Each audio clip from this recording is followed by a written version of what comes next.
10th ലെവലിൻ്റെ preliminary പരീക്ഷ വരാനായിട്ട് പോവുകയാണ്. അപ്പോൾ ഈ 10th ലെവൽ പ്രിലിമിനറി പരീക്ഷയ്ക്കകത്ത് ഉൾപ്പെടുത്തിയിട്ടുള്ളത് ഏതൊക്കെയാണ്? നമ്മുടെ വില്ലേജ് ഫീൽഡ് അസിസ്റ്റൻറ്റ് വരുന്നുണ്ട്, അതുപോലെ തന്നെ നമ്മുടെ ബീവ്കോ അറിയാമല്ലോ, നമ്മുടെ ബിവറേജസ് കോർപ്പറേഷൻ്റെ LDC വരുന്നുണ്ട്, അതുപോലെ തന്നെ കമ്പനി ബോർഡിൻ്റെ LGS വരുന്നുണ്ട്. അങ്ങനെ ഈ പരീക്ഷകൾക്കെല്ലാം കൂടിയുള്ള പ്രിലിമിനറി പരീക്ഷയ്ക്ക് വേണ്ടി നിങ്ങളെല്ലാവരും നന്നായിട്ട് പ്രിപ്പയർ ചെയ്യാൻ പോവുകയാണെന്ന് എനിക്ക് നന്നായിട്ട് അറിയാം. അതുകൊണ്ട് തന്നെ നമ്മൾ എന്ത് ചെയ്യുകയാണ്, സിലബസ് കവർ ചെയ്തുകൊണ്ടുള്ള ക്ലാസ്സുകളായിരിക്കും ഇനിയുള്ള ദിവസങ്ങളിൽ ചാനലിൽ ഉണ്ടാവുക. അപ്പോൾ നിങ്ങൾ എന്ത് ചെയ്യുക, തീർച്ചയായിട്ടും ക്ലാസ്സുകൾ മൊത്തമായിട്ട് തന്നെ കാണുക, ഫോളോ ചെയ്യാനും മറക്കരുത്. ഓക്കെ, അപ്പോൾ ഒരു സന്തോഷ വാർത്ത കൂടി പറയാനുള്ളത് എന്താണെന്ന് വെച്ചാൽ, നിങ്ങളുടെ സപ്പോർട്ടും സ്നേഹത്തോടും കൂടി എനിക്ക് അൺഅക്കാഡമിയിലേക്കും സെലക്ഷൻ കിട്ടിയിട്ടുണ്ട്. അപ്പോൾ ഇനിയുള്ള ക്ലാസ്സുകൾ നമ്മുടെ ചാനലിലും അൺഅക്കാഡമിയിലും അവൈലബിൾ ആയിരിക്കും. അപ്പോൾ ഞാൻ എൻ്റെ ഫസ്റ്റ് അൺഅക്കാഡമിയിലെ ക്ലാസ്സിൻ്റെ ലിങ്ക് ഞാൻ കമൻറ്റ് ബോക്സിൽ പിൻ ചെയ്തേക്കാം. ഈ വീഡിയോ കണ്ട ശേഷം തീർച്ചയായിട്ടും നിങ്ങൾ എന്ത് ചെയ്യണം, ആ വീഡിയോ കൂടി അൺഅക്കാഡമിയിലെ ക്ലാസ് കൂടി കാണാനായിട്ടും ആ ക്ലാസ്സിനെ കുറിച്ചുള്ള അഭിപ്രായങ്ങൾ ആ വീഡിയോയുടെ താഴെ കമൻറ്റായിട്ട് രേഖപ്പെടുത്താനും മറക്കരുത്. അപ്പോൾ നമുക്ക് സംസാരിച്ച സമയം കളയണ്ട, ക്ലാസ്സിലേക്ക് തന്നെ കിടക്കാം. ഒന്നാമത്തെ ചോദ്യം എന്ന് പറയുന്നത് എന്താണ്? കേരളത്തിൽ ആകെ എത്ര വന്യജീവി സങ്കേതങ്ങളുണ്ട്? അപ്പോൾ നമുക്കറിയാം 10th ലെവൽ ആയതുകൊണ്ട് തന്നെ വലിയ സ്ട്രെസ് കൊടുക്കേണ്ട കാര്യം വരുന്നില്ല. ഓക്കെ, അപ്പോൾ കേരളത്തിൽ ആകെ എത്ര വന്യജീവി സങ്കേതങ്ങൾ ഉണ്ടെന്നാണ് നമ്മുടെ ഒന്നാമത്തെ ചോദ്യം. എത്രയാണ്? 18 ആണ് കേട്ടോ. അപ്പോൾ കേരളത്തിലാകെ 18 വന്യജീവി സങ്കേതങ്ങളാണുള്ളത്. കേരളത്തിൽ ഏറ്റവും കൂടുതൽ വന്യജീവി സങ്കേതങ്ങളുള്ള ജില്ല ഏതാണ്? ഇടുക്കിയാണെന്ന് നമുക്കറിയാമല്ലേ. 18 വന്യജീവി സങ്കേതങ്ങളുണ്ട്. ഏറ്റവും കൂടുതലുള്ളത് എവിടെയാണ്? ഇടുക്കിയിലാണ്. കേരളത്തിൽ വന്ന അല്ലെങ്കിൽ കേരളത്തിലെ ആദ്യത്തെ വന്യജീവി സങ്കേതം ഏതാണ്? പെരിയാറാണ്. കേരളത്തിലെ ആദ്യത്തെ വന്യജീവി സങ്കേതം ഏതാണ്? പെരിയാറാണെന്നും അറിഞ്ഞിരിക്കുക. നെല്ലിക്കാമ്പട്ടി ഗെയിം സാങ്ച്വറി എന്നറിയപ്പെടുന്നത് ഏതിനെയാണ്? പെരിയാർ വൈൽഡ് ലൈഫ് സാങ്ച്വറി അല്ലെങ്കിൽ പെരിയാർ വന്യജീവി സങ്കേതത്തിനാണ് എന്തെന്നറിയപ്പെടുന്നത്? നെല്ലിക്കാമ്പട്ടി വന്യജീവി സങ്കേതം എന്നറിയപ്പെടുന്നത് നമ്മുടെ പെരിയാർ വന്യജീവി സങ്കേതത്തെയാണെന്ന് അറിഞ്ഞിരിക്കുക. നെല്ലിക്കാമ്പട്ടി വന്യജീവി സങ്കേതം എന്നറിയപ്പെടുന്നത് പെരിയാർ വന്യജീവി സങ്കേതത്തെയാണെന്ന് കൂടി അറിഞ്ഞിരിക്കുക. അടുത്ത ചോദ്യം എന്താണ്? നെല്ലിക്കാമ്പട്ടി ഗെയിം സാങ്ച്വറി സ്ഥാപിച്ച തിരുവിതാംകൂർ രാജാവ് ആരാണ്? നെല്ലിക്കാമ്പട്ടി ഗെയിം സാങ്ച്വറി സ്ഥാപിച്ച തിരുവിതാംകൂർ രാജാവ് ആരെന്നാണ് അടുത്ത ചോദ്യം. ആരാണ്? ശ്രീ ചിത്തിര തിരുനാളാണ്. 1934 ചെയ്യുന്നത്. നെല്ലിക്കാമ്പട്ടി ഗെയിം സാങ്ച്വറി സ്ഥാപിച്ചതാരാണ്? ശ്രീ ചിത്തിര തിരുനാളാണ്. 1934 ചെയ്യുന്നത്. ശ്രീ ചിത്തിര തിരുനാൾ നെല്ലിക്കാമ്പട്ടി ഗെയിം സാങ്ച്വറി സ്ഥാപിച്ചത്. നെല്ലിക്കാമ്പട്ടി ഗെയിം സാങ്ച്വറി പെരിയാർ വന്യജീവി സങ്കേതം എന്നറിയപ്പെട്ടു തുടങ്ങിയ വർഷം ഏതാണ്? 1950കളിലാണ് ചെയ്യുന്നത്. നെല്ലിക്കാമ്പട്ടി വൈൽഡ് ലൈഫ് സാങ്ച്വറിയെ പെരിയാർ വന്യജീവി സങ്കേതം എന്നറിയപ്പെടാനായിട്ട് തുടങ്ങിയത് 1950കളിലാണെന്ന് ഓർത്തിരിക്കുക. അപ്പോൾ ഇതൊക്കെ പെട്ടെന്ന് ഒരു തവണ വായിച്ചു പോയാൽ മതി, നിങ്ങൾക്ക് എല്ലാവർക്കും ഇത് സിമ്പിളായിട്ട് കിട്ടുന്നത് തന്നെയാണ്. പെരിയാർ ടൈഗർ റിസർവ് നിലവിൽ വന്നത് 1978ലാണ്. 1978ലാണ് ചെയ്യുന്നത് പെരിയാർ ടൈഗർ റിസർവ് നിലവിൽ വരുന്നത് 1978ലാണ്. പെരിയാർ വന്യജീവി സങ്കേതം യുനെസ്കോ പൈതൃക പട്ടികയിൽ ഇടം നേടിയ വർഷം ഏതാണ്? പെരിയാർ വന്യജീവി സങ്കേതത്തിന് എന്ത് ചെയ്തു? യുനെസ്കോ പൈതൃക പട്ടികയിൽ ഇടം നേടിയ വർഷം 2012ലാണ് കേട്ടോ. അപ്പോൾ 2012ലാണ് പെരിയാർ വന്യജീവി സങ്കേതം യുനെസ്കോ പൈതൃക പട്ടികയിൽ ഇടം നേടിയ വർഷം ഏതാണ്? 2012 അറിഞ്ഞിരിക്കുക. കേരളത്തിലെ ഏറ്റവും വലിയ വന്യജീവി സങ്കേതമാണ് പെരിയാർ എന്നെല്ലാവർക്കും അറിയാം. കേരളത്തിലെ ഏറ്റവും ചെറിയ വന്യജീവി സങ്കേതമാണ് മംഗളവനം എന്നെല്ലാവർക്കും അറിയാം. കേരളത്തിലെ ഏറ്റവും വടക്കേ അറ്റത്തുള്ള വന്യജീവി സങ്കേതം ഏതാണ്? ആറളമാണ്, കണ്ണൂർ. കേരളത്തിലെ ഏറ്റവും വടക്കേ അറ്റത്തുള്ള വന്യജീവി സങ്കേതം ഏതാണ്? ആറളം. ശ്രദ്ധിക്കുക, കേരളത്തിലെ ഏറ്റവും വടക്കേ അറ്റത്തുള്ള വന്യജീവി സങ്കേതമാണ് ആറളം, കണ്ണൂരാണ്. അടുത്ത ചോദ്യം എന്ന് പറയുന്നത്, ആറളം വന്യജീവി സങ്കേതം നിലവിൽ വന്ന വർഷം ഏതാണ്? 1984ലാണ്. 1984 എന്ത് ചെയ്യുന്നത്? ആറളം വന്യജീവി സങ്കേതം നിലവിൽ വന്ന വർഷം ഏതാണ്? 1984 അറിഞ്ഞിരിക്കുക. കേരളത്തിൻ്റെ ഏറ്റവും തെക്കേ അറ്റത്തുള്ള വന്യജീവി സങ്കേതം ഏതാണ്? തിരുവനന്തപുരം നെയ്യാർ വന്യജീവി സങ്കേതമാണ് അല്ലേ. അപ്പോൾ തിരുവനന്തപുരം നെയ്യാർ വന്യജീവി സങ്കേതമാണ്. കേരളത്തിലെ ഏറ്റവും തെക്കേ അറ്റത്തുള്ള വന്യജീവി സങ്കേതം ഏതാണ്? തിരുവനന്തപുരത്തെ നെയ്യാർ വന്യജീവി സങ്കേതമാണെന്ന് അറിഞ്ഞിരിക്കുക. നമ്മുടെ ഈ നെയ്യാർ വന്യജീവി സങ്കേതം നിലവിൽ വന്നത് 1958ലാണ്. 1958ലാണ് നെയ്യാർ വന്യജീവി സങ്കേതം നിലവിൽ വരുന്നത്.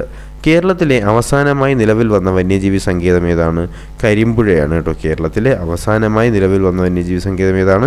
കരിമ്പുഴ വന്യജീവി സങ്കേതമാണ്. കേരളത്തിലെ അവസാനമായി നിലവിൽ വന്ന വന്യജീവി സങ്കേതമാണ് കരിമ്പുഴ വന്യജീവി സങ്കേതം എന്നുകൂടി അറിഞ്ഞിരിക്കുക. കരിമ്പുഴ വന്യജീവി സങ്കേതം സ്ഥിതി ചെയ്യുന്ന ജില്ല ഏതാണ്? മലപ്പുറത്താണ് കേട്ടോ. അപ്പോൾ മലപ്പുറത്താണ് എന്ത് ചെയ്യുന്നത്? കരിമ്പുഴ വന്യജീവി സങ്കേതം എവിടെയാണ്? മലപ്പുറത്താണ് കരിമ്പുഴ വന്യജീവി സങ്കേതം എന്ന് അറിഞ്ഞിരിക്കുക. അടുത്ത ചോദ്യം, ഒരു മരത്തിൻ്റെ പേരിൽ അറിയപ്പെടുന്ന കേരളത്തിലെ വന്യജീവി സങ്കേതം ഏതാണ്? ചെന്തുരണിയാണ് അല്ലേ. അപ്പോൾ നമുക്കറിയാം, ഒരു മരത്തിൻ്റെ പേരിൽ അറിയപ്പെടുന്ന കേരളത്തിലെ വന്യജീവി സങ്കേതമാണ് ചെന്തുരണി. ചെന്തുരണി എന്ന് പറയുന്നത് ഒരു മരമാണ്. അപ്പോൾ ഒരു മരത്തിൻ്റെ പേരിൽ അറിയപ്പെടുന്ന വന്യജീവി സങ്കേതം ഏതാണ്? ചെന്തുരണിയാണെന്ന് അറിഞ്ഞിരിക്കുക.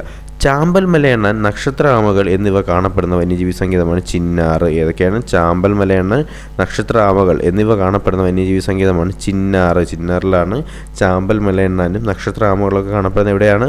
ചിന്നാറിലാണെന്ന് അറിഞ്ഞിരിക്കുക. ഏത് ജില്ലയിലാണ് മലബാർ വന്യജീവി സങ്കേതമുള്ളത്? നമ്മൾ തെറ്റിക്കാൻ സാധ്യതയുള്ളൊരു ക്വസ്റ്റ്യനാണ്. മലബാർ വന്യജീവി സങ്കേതം കോഴിക്കോടാണ്. മലബാർ വന്യജീവി സങ്കേതം എവിടെയാണ്? കോഴിക്കോടിലാണ് മലബാർ വന്യജീവി സങ്കേതം ഉള്ളത്. ഓക്കെ, മലബാർ വന്യജീവി സങ്കേതം എവിടെയാണ്? കോഴിക്കോടിലാണെന്ന് അറിഞ്ഞിരിക്കുക. അടുത്ത ചോദ്യത്തിലേക്ക് കടക്കുന്നതിന് മുന്നേ ചാനൽ ആദ്യമായിട്ട് കാണുന്നവരുണ്ടെങ്കിൽ സബ്സ്ക്രൈബ് ചെയ്യുക, ബെൽ ബട്ടൺ കൂടി എനേബിൾ ചെയ്തുകൊണ്ട് വീഡിയോ കൂടി ലൈക്ക് ചെയ്യുക. അടുത്ത ചോദ്യം എന്ന് പറയുന്നത് കൊച്ചിയുടെ ശ്വാസകോശം എന്നറിയപ്പെടുന്നത് എവിടെയാണ്? മംഗളവനം. കേരളത്തിലെ ഏറ്റവും ചെറിയ വന്യജീവി സങ്കേതമാണ് മംഗളവനം.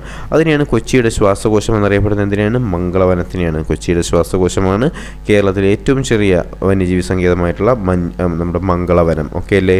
സൈലന്റ് വാലി കണ്ടെത്തിയ ബ്രിട്ടീഷുകാരനാണ് ആര്? Robert Wright. ശ്രദ്ധിക്കണം, സൈലന്റ് വാലി കണ്ടെത്തിയ ബ്രിട്ടീഷുകാരനാരാണ്? റോബർട്ട് റൈറ്റ് ആണ് സൈലന്റ് വാലി കണ്ടെത്തിയത്. സൈലന്റ് വാലി കണ്ടെത്തിയ ബ്രിട്ടീഷുകാരനാരാണ്? റോബർട്ട് റൈറ്റ് ആണ്. അടുത്ത ചോദ്യം, കേരളത്തിലെ ആദ്യത്തെ പക്ഷി സംരക്ഷണ കേന്ദ്രം ഏതാണ്?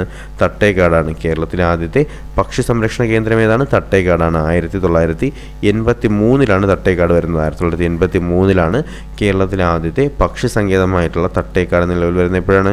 1983 അറിഞ്ഞിരിക്കുക. തട്ടേക്കാട് പക്ഷി സങ്കേതം ഏത് ജില്ലയിലാണ്? നമുക്കറിയാം എറണാകുളം ജില്ലയിലാണല്ലേ. ഇപ്പോൾ തട്ടേക്കാട് പക്ഷി സങ്കേതം എവിടെയാണ്? എറണാകുളത്താണ് തട്ടേക്കാട് പക്ഷി സങ്കേതം. തട്ടേക്കാട് പക്ഷി സങ്കേതം എവിടെയാണ്? എറണാകുളം ജില്ലയിലാണ് തട്ടേക്കാട് പക്ഷി സങ്കേതം എന്ന് അറിഞ്ഞിരിക്കുക. ആരുടെ പേരിലാണ് തട്ടേക്കാട് പക്ഷി സങ്കേതത്തിന് പേര് നൽകിയിട്ടുള്ളത്? ആരുടെ പേരാണ് തട്ടേക്കാട് പക്ഷി സങ്കേതത്തിന് നൽകിയിട്ടുള്ളത്? Doctor Salim Ali bird sanctuary എന്നാണ് തട്ടേക്കാട് പക്ഷി സങ്കേതത്തിൻ്റെ യഥാർത്ഥ പേര്. ഓക്കെ, അപ്പോൾ നമ്മുടെ doctor Salim Ali, bird man of Kerala, പക്ഷി മനുഷ്യൻ എന്നൊക്കെ അറിയപ്പെടുന്ന നമ്മുടെ സലീം അലിയുടെ പേരാണ് എന്ത് ചെയ്തിട്ടുള്ളത്? തട്ടേക്കാട് പക്ഷി സങ്കേതത്തിന് കൊടുത്തിട്ടുള്ളത്. ഓക്കെ, അപ്പോൾ തട്ടേക്കാട് പക്ഷി സങ്കേതത്തിന് നൽകിയിട്ടുള്ളത് ആരുടെ പേരാണ്? ഡോക്ടർ സലീം അലിയുടെ പേരാണെന്ന് അറിഞ്ഞിരിക്കുക. അടുത്ത ബേക്കേഴ്സ് എസ്റ്റേറ്റ് എന്നറിയപ്പെടുന്ന പക്ഷി സങ്കേതം ഏതാണ്? കുമരകമാണ്. ബേക്കേഴ്സ് എസ്റ്റേറ്റ് എന്നറിയപ്പെടുന്ന പക്ഷി സങ്കേതം ഏതാണ്?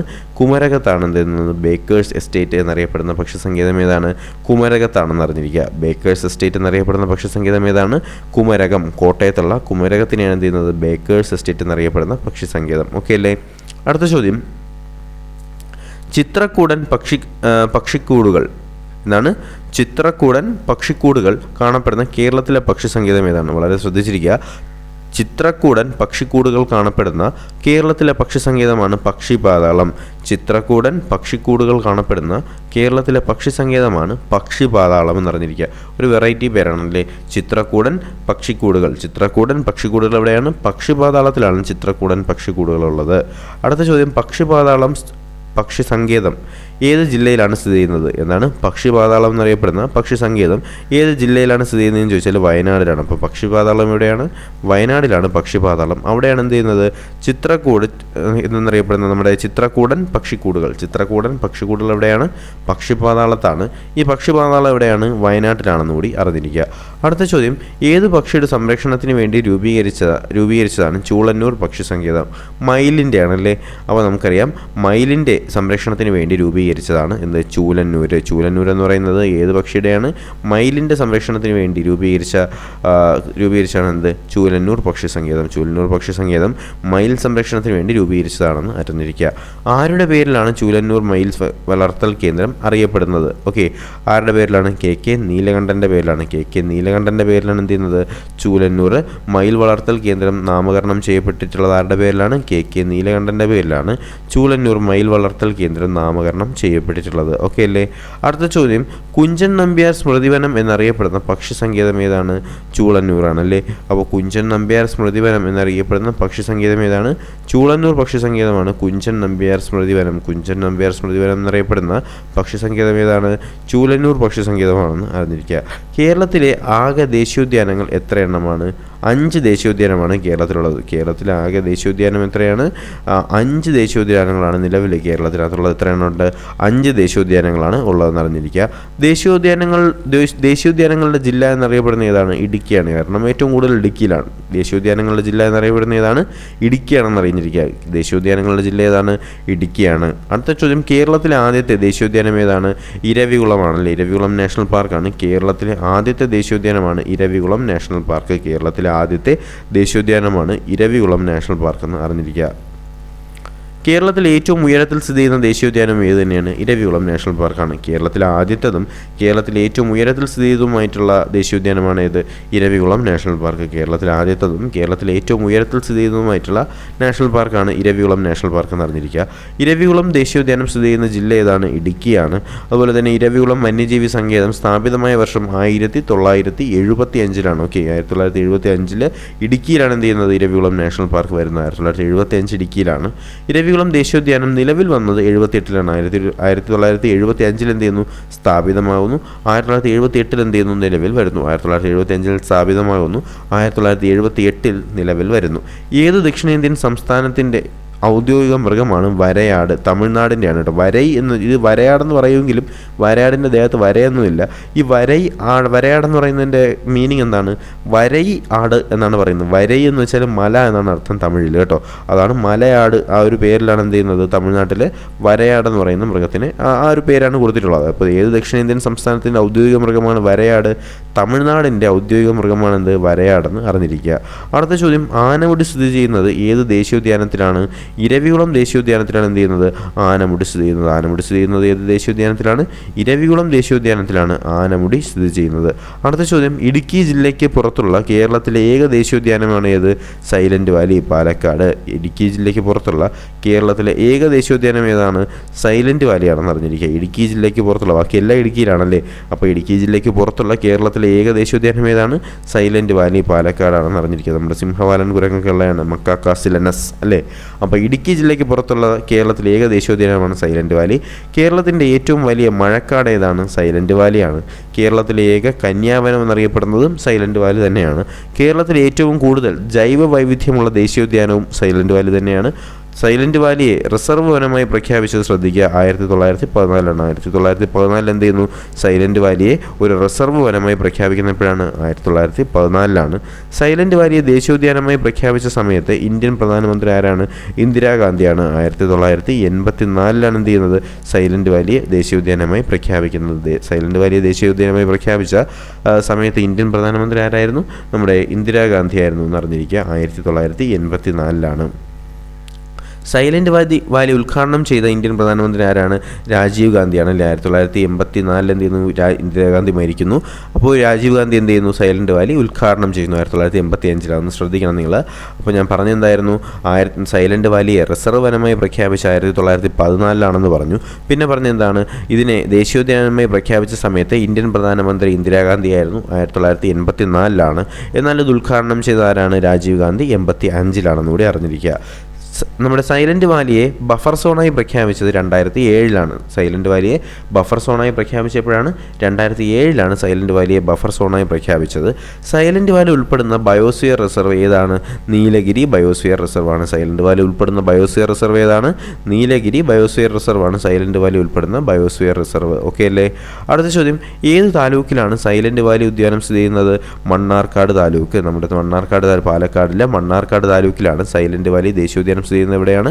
പാലക്കാട് ജില്ലയിലെ മണ്ണാർക്കാട് താലൂക്കിലാണെന്ന് അറിഞ്ഞിരിക്കുക. അടുത്ത ചോദ്യം, സൈലന്റ് വാലിയിൽ സംരക്ഷിക്കപ്പെടുന്ന വംശനാശ ഭീഷണി നേരിടുന്ന സിംഹജീവി ഏതാണ്? സിംഹവാലൻ കുരങ്ങെന്നറിയാം. സിംഹവാലൻ കുരങ്ങിൻ്റെ ശാസ്ത്രീയ നാമം മക്കാക്കാസിലനസ് ആണെന്ന് നമുക്കറിയാം. ഏത് മരത്തിൻ്റെ സാന്നിധ്യമാണ് സൈലന്റ് വാലിയിൽ സിംഹവാലൻ കുരങ്ങുകളുടെ അല്ലെങ്കിൽ സിംഹവാലൻ കുരങ്ങുകൾ കാണപ്പെടാനുള്ള കാരണം എന്താണ്? അവിടെ എന്തുണ്ട്? വെടിപ്ലാവുകളുണ്ട്. ഈ വെടിപ്ലാവിലെ വെടിച്ചക്കകളാണ് എന്ത് ചെയ്യുന്നത്? സിംഹവാലൻ കുരങ്ങുകൾ അല്ലെങ്കിൽ മക്കാക്കാസിലനസ് എന്ത് ചെയ്യുന്നത്? കഴിക്കുന്നതെന്ന് അറിഞ്ഞിരിക്കുക. അതൊരു നല്ല ചോദ്യമാണ്. ഏത് മരത്തിൻ്റെ സാന്നിധ്യമാണ് സൈലന്റ് വാലിയിൽ സിംഹവാലൻ കുരങ്ങുകൾ കാണപ്പെടുവാനുള്ള കാരണം എന്ന് പറഞ്ഞാൽ എന്താണ്? വെടിപ്ലാവുകളുടെ സാന്നിധ്യമാണെന്ന് അറിഞ്ഞിരിക്കുക. സൈലന്റ് വാലിയിൽ KSEB നടപ്പിലാക്കാൻ ഉദ്ദേശിക്കുന്ന വൈദ്യുത പദ്ധതിയാണ് പാത്രക്കടവ് പദ്ധതി. എന്താണ്? സൈലന്റ് വാലിയിൽ KSEB നടപ്പിലാക്കാൻ ഉദ്ദേശിക്കുന്ന വൈദ്യുത പദ്ധതിയാണെന്ത്? പാത്രക്കടവ് പദ്ധതി. സൈലന്റ് വാലിയിൽ KSEB നടപ്പിലാക്കാൻ ഉദ്ദേശിക്കുന്ന വൈദ്യുത പദ്ധതിയാണെന്ത്? പാത്രക്കടവ് പദ്ധതി എന്ന് അറിഞ്ഞിരിക്കുക. പാത്രക്കടവ് പദ്ധതി ഏത് നദിയിലാണ് നടപ്പിലാക്കുന്നത്? കുന്തിപ്പുഴയിലാണല്ലേ. ഇപ്പോൾ നമ്മുടെ സൈലന്റ് വാലിയിലൂടെ ഒഴുകുന്ന നദിയാണ് കുന്തിപ്പുഴ. പാത്രക്കടവ് പദ്ധതി നടപ്പിലാക്കാനായിട്ട് പോകുന്നത് എവിടെയാണ്? കുന്തിപ്പുഴയിലാണെന്ന് അറിഞ്ഞിരിക്കുക. പാത്രക്കടവ് പദ്ധതി കുന്തിപ്പുഴയിലാണ്. പാത്രക്കടവ് ജലവൈദ്യുത പദ്ധതി ഉപേക്ഷിച്ചതായി പ്രഖ്യാപിച്ച ഇന്ത്യൻ പ്രധാനമന്ത്രി ആരാണ്? ഇന്ദിരാഗാന്ധിയാണ് അല്ലേ. അപ്പോൾ പാത്രക്കടവ് പദ്ധതി നമ്മുടെ കുന്തിപ്പുഴയിൽ നടത്താനായിട്ട് ഉദ്ദേശിച്ചു. പക്ഷേ ഒരുപാട് പ്രകൃതി നമ്മുടെ എൻവയോൺമെൻറ്റൽ ആക്ടിവിസ്റ്റുകളുടെയൊക്കെ ഇടപെടൽ മൂലം എന്ത് ചെയ്തു? പാത്രക്കടവ് ജലവൈദ്യുത പദ്ധതി എന്ത് ചെയ്തു? ഉപേക്ഷിച്ചതായിട്ട് ഇന്ത്യൻ പ്രധാനമന്ത്രി ഇന്ദിരാഗാന്ധി പ്രഖ്യാപിച്ചു. ഓക്കെ, അപ്പോൾ പാത്രക്കടവ് ജലവൈദ്യുത പദ്ധതി നടത്താനായിട്ട് ഉദ്ദേശിച്ചിരുന്നത് എവിടെയാണ്? സൈലന്റ് വാലിയിലാണ്. സൈലന്റ് വാലിയിലെ കുന്തിപ്പുഴയിലാണ്. അപ്പോൾ പാത്രക്കടവ് ജലവൈദ്യുത പദ്ധതി ഉപേക്ഷിച്ചതായിട്ട് പ്രഖ്യാപിച്ച ഇന്ത്യൻ പ്രധാനമന്ത്രി ഇന്ദിരാഗാന്ധിയാണെന്ന് കൂടി അറിഞ്ഞിരിക്കുക. സൈലന്റ് വാലി സംരക്ഷണ പ്രക്ഷോഭത്തിൽ പങ്കെടുത്ത മലയാള കവയിത്രിയാണ് ആര്? നമ്മുടെ സുഗത കുമാരി. അതൊന്ന് ശ്രദ്ധിക്കുക, കവിയത്രിയല്ല കവയിത്രി. കണ്ടല്ലോ, അതെങ്ങനെ എഴുതുന്നതെന്ന് ശ്രദ്ധിച്ചല്ലോ. കവയിത്രി അല്ലേ, കവയിത്രി എന്നാണ് എഴുതുന്നത്. ഓക്കെ, കവിയത്രി അല്ല കവയിത്രി എന്നാണ് കേട്ടോ. അപ്പോൾ സൈലന്റ് വാലി സംരക്ഷണത്തിൽ അല്ലെങ്കിൽ സൈലന്റ് വാലി സംരക്ഷണ പ്രക്ഷോഭത്തിൽ പങ്കെടുത്ത മലയാള കവയിത്രിയാണ് ആര്? സുഗതകുമാരി. ഓക്കെ, സൈലന്റ് വാലി സംരക്ഷണ പ്രക്ഷോഭത്തിൽ പങ്കെടുത്ത മലയാളി കവയിത്രിയാണ് ആര്? സുഗതകുമാരി എന്ന് അറിഞ്ഞിരിക്കുക. അടുത്ത ചോദ്യം, സൈലന്റ് വാലി എന്ന പേര് നിർദ്ദേശിച്ച ബ്രിട്ടീഷുകാരനാണ് ആര്? Robert right. സൈലന്റ് വാലി എന്ന് പറയുന്ന പേര് നിർദ്ദേശിച്ച ബ്രിട്ടീഷുകാരനാണ് ആര്? Robert Wright. ആനമുടി ചോല, മതികെട്ടാൻ ചോല, പാമ്പാടും ചോല എന്നിവ ദേശീയോദ്യാനമായി പ്രഖ്യാപിച്ചത് 2003 ശ്രദ്ധിക്കുക. ആനമുടിച്ചോല, മതികെട്ടാൻ ചോല, പാമ്പാടും ചോല എന്നിവ ദേശീയോദ്യാനമായിട്ട് പ്രഖ്യാപിച്ചത് 2003 ആനമുടിച്ചോല, മതികെട്ടാൻ ചോല, പാമ്പാടും ചോല ദേശീയോദ്യാനമായി പ്രഖ്യാപിച്ചത് 2003 അറിഞ്ഞിരിക്കുക. അടുത്ത ചോദ്യം, കേരളത്തിലെ ഏറ്റവും ചെറിയ ദേശീയോദ്യാനമാണ് പാമ്പാടും ചോല. കേരളത്തിലെ ഏറ്റവും ചെറിയ ദേശീയോദ്യാനം ഏതാണ്? പാമ്പാടും ചോലയാണ്. കേരളത്തിലെ ഏറ്റവും ചെറിയ ദേശീയോദ്യാനമാണ് പാമ്പാടും ചോല. അടുത്ത ചോദ്യം, പാമ്പാടും ചോല ദേശീയോദ്യാനത്തിൻ്റെ വിസ്തൃതി അല്ലെങ്കിൽ വിസ്തീർണം എത്രയാണ്? 1.32 ചതുരശ്ര കിലോമീറ്റർ മാത്രമാണ് കേട്ടോ. അപ്പോൾ പാമ്പാടും ചോലയാണ് നമ്മുടെ കേരളത്തിലെ ഏറ്റവും ചെറിയ ദേശീയോദ്യാനമാണ് പാമ്പാടും ചോല. ഈ പാമ്പാടും ചോലയിലെ വിസ്തൃതി എത്രയാണ്? 1.32 ചതുരശ്ര കിലോമീറ്ററാണ്. അപ്പോൾ നമ്മൾ ഇത്രയും നേരം ഡിസ്കസ് ചെയ്തത് ഏകദേശം 100ഓളം വരുന്ന നമ്മുടെ കേരള ജോഗ്രഫിയുമായിട്ട് ബന്ധപ്പെടുത്തിയിട്ടുള്ള ചോദ്യങ്ങളാണ്. അപ്പോൾ നമ്മൾ എന്ത് ചെയ്യുന്നുണ്ട്? കറണ്ട് അഫെയർ ക്ലാസ്സുകൾ ചെയ്തു വരുന്നുണ്ട്. അപ്പോൾ നിങ്ങൾ ആരെങ്കിലുമൊക്കെ ഉണ്ടെങ്കിൽ കഴിഞ്ഞ ക്ലാസ്സുകളും കൂടിയൊക്കെ കാണുക. അതുപോലെ തന്നെ ഞാൻ പറഞ്ഞ കാര്യം നിങ്ങൾ മറക്കരുത്. തീർച്ചയായിട്ടും നിങ്ങൾ എന്ത് ചെയ്യണം? ഈ വീഡിയോയുടെ താഴെയുള്ള ലിങ്ക് ഉപയോഗിച്ചുകൊണ്ട് എൻ്റെ അൺഅക്കാഡമിയിലെ എക്കണോമിക്സിൻ്റെ ക്ലാസ് ഒന്ന് കാണാനായിട്ട് ശ്രമിക്കുക കേട്ടോ. എന്നിട്ട് നിങ്ങളുടെ അഭിപ്രായങ്ങളും രേഖപ്പെടുത്തുക. അപ്പോൾ വീഡിയോ എല്ലാവർക്കും ഫലപ്രദമായി എന്ന് തോന്നുകയാണെങ്കിൽ തീർച്ചയായിട്ടും ലൈക്ക് ചെയ്യുക, ചാനൽ സബ്സ്ക്രൈബ് ചെയ്യുക. അതുപോലെ തന്നെ തീർച്ചയായിട്ടും നിങ്ങളുടെ സുഹൃത്തുക്കളിലേക്ക് കൂടി എത്തിച്ചു കൊടുക്കുക. വരുന്ന ദിവസങ്ങളിൽ 10th പ്രിലിംസിൻ്റെ ബാക്കി സിലബസ് കൂടി കവർ ചെയ്യുന്നതായിരിക്കും. അപ്പോൾ പുതിയൊരു വീഡിയോയും ക്ലാസ്സുമായിട്ടൊക്കെ ഉടനെ തന്നെ കാണാം. അതുവരേക്കും എല്ലാവർക്കും ഗുഡ് ബൈ.